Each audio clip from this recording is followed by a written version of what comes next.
Welcome to part one for case study ex4, where we'll show how to apply key operators in Project Reactor classes with the Java Streams framework. In particular, we'll show how various Java Streams operations like generate, limit, map, and collect are applied with various Project Reactor mono operators in order to be able to create, reduce, multiply, and display big fraction objects asynchronously.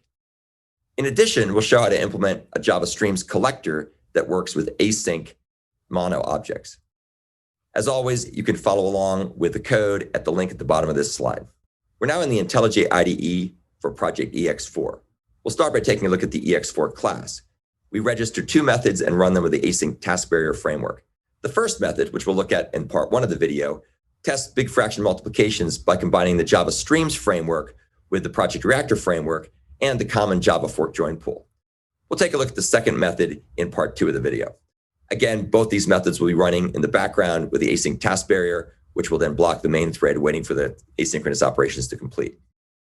So let's go ahead and take a look at FluxEx, which is the example program. The first thing we do is we define a field that will be the random number generator that we use to generate random numerators and denominators for our big fractions. Let's take a look at the test fraction multiplication streams test method. As always, we start out by creating a string buffer, and then we go ahead and append the fact that we'll be printing sorted results when we run this test. And now we go ahead and have our stream. Now this is actually a Java Streams stream, not a Project Reactor Flux stream. And what we do is we use the Java Streams generate factory method to generate an infinite number of big fractions. And as always, we use our make big fraction factory method that generates a gigantic numerator randomly, and then generates a random denominator, and then puts those two together to make a big fraction. Nothing really has changed here. Note that this big fraction is unreduced. Because we don't want to run the test for an infinite amount of time, we then go ahead and use the Java Streams limit operation to stop after generating S max fractions, random fractions, which is 10 in this case. We then use the Java Streams map method, which behaves very much like the Project Reactor Flux map method.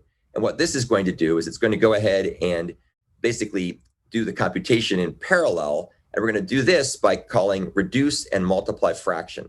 We're going to pass in the unreduced big fraction for each of these big fractions that are coming through the stream.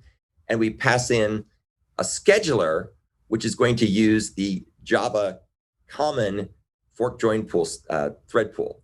So we're going to use that and then use the schedulers from executor adapter method to adapt the Java common fork join pool with what's used by Project Reactor. If you go and look at reduce and multiply fraction, you'll see that all of a sudden we're switching from Java Streams processing to be doing processing with monos in Project Reactor. So we go ahead and we take the unreduced fraction that's passed in as the first parameter. We use mono from callable to convert that to a reduced big fraction. Then we go ahead and subscribe this to run in the background in a pool of background threads that comes from the common fork join pool. This, of course, again, is mono operations. And then we go ahead and apply the mono map operator to multiply the reduced fraction by this big reduced fraction that's the constant. We've used this before, so I won't spend a lot of time on that. What we get back from reduce and multiply fraction is a mono to a big fraction. So you can see here we've switched from doing processing with streams to doing processing with monos. Now what comes out of all of this is going to be a stream of monos that are running asynchronously. And so we're going to use the Java collect operator. This is the Java Streams collect operator. And we're going to use it with a special collector we developed, which is going to be a monos collector. So this is kind of interesting. We're using the Java Streams framework and its collector mechanism in order to be able to convert this into a stream of monos into basically the final result here. So here's the factory method called toMono. This creates a new monos collector. Let's go up here and see what a monos collector is. So a monos collector implements the collector interface, and it takes a stream of monos, and it will go ahead and have an internal accumulator, which is a list of monos, and it'll return a mono to a list of objects of type T. So let's go ahead and take a look and see how this is implemented. It's kind of cool because we're using a Java Streams mechanism in order to collect things from Project Reactor. First, let's go ahead and take a look at the supplier. You can see that the supplier factory method is going to return a new array list. So we're going to store the contents in the accumulator, the mutable results container, which is going to be the array list. Down here is the accumulator factor method. This returns collection : add, which we'll just go ahead and store that into the list as the next item. So we're taking the stream of monos and turning it into a list of monos. Here's the combiner, which is going to basically concatenate one list at the end of another. We don't use that in this case because we're not doing parallel streams, we're doing sequential streams, but here's how it works. You just add one list to the end of the other and then return the first list. The interesting method here, though, is finisher. And finisher is called when all the elements in the stream have been collected into the mutable result container, which is an array list. And now we're going to go ahead and get the result back from this, the final result. And as you can see here, the final result is going to take the list of monos, which we've been accumulating, and then it's going to return a mono to a list of the objects that we've been accumulating. And here's how we're going to do it. This is very, very cool. So we go ahead and we use mono.when. And if you recall from our discussion of mono.when, when will take a varargs array or a list of monos, which is what we get here. This is basically a list of monos, and it converts that list of monos into a single mono, which will materialize or signal when all the other monos have finished their processing.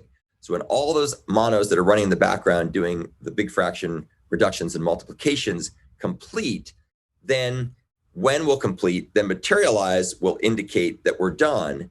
And then we're going to go ahead and use the flat map operator. This is the mono flat map operator. And what that's going to do is it's going to go ahead and take the list of monos, turn it into a flux of the stream of these completed monos. We're then going to use the mono block operator. And what this will do in this case is it actually won't block, because the only way that we got here in the first place was when all those asynchronous monos finished processing. So this is really just used to convert from a mono to an object of type T to an object of type T. And so we end up here basically with a stream of monos to type T a stream of objects of type T, not monos, but objects of type T.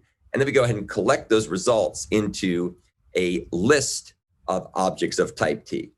And what gets returned from this method then is a mono to a list of completed objects. So as you can see, when we're all done, that's what we get back from here. And this is what is going to be returned in the context of the finisher. So we're going to go ahead and collect everything together.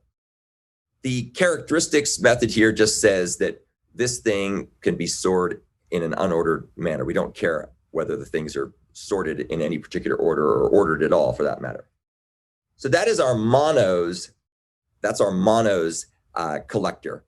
And as you can see here, what we're doing when we're all done with this, we kind of go back to the main program over here. We collected everything into a mono to a list of big fractions. And then we use that sort and print list method that we've looked at before to go ahead and do the quick sort in parallel with the heap sort of the list. And whichever one happens to finish first, we're then going to go ahead and use the first with signal method on mono, take the result that finishes first, display it by printing out the sorted results, and then we return an empty mono, a mono to void, if you will. That is an indication to the async task barrier that all the computations are done. So if we run the program, you'll see some interesting things. We won't talk about the results from test fraction multiplications blocking subscriber yet. We'll wait and do that in part 2 of the video. But here are the results from test fraction multiplication streams. As you can see, these are the sorted results that we got back here. Some of those big fractions are rather gigantic. And this is the sorted results that we get back when we use that sort and print list method that does the sorting in parallel. Something else that's interesting to note is that these computations actually took a longer time to run, even though they occurred first. So even though we ran test fraction multiplication streams first, it actually finishes after test fraction multiplications blocking subscriber, because it takes a lot longer to do all those reductions and multiplications than it does to do the other operations that we're going to take a look at. So we'll go ahead now and start wrapping up this part of the discussion, but you can see part 2 in the next video.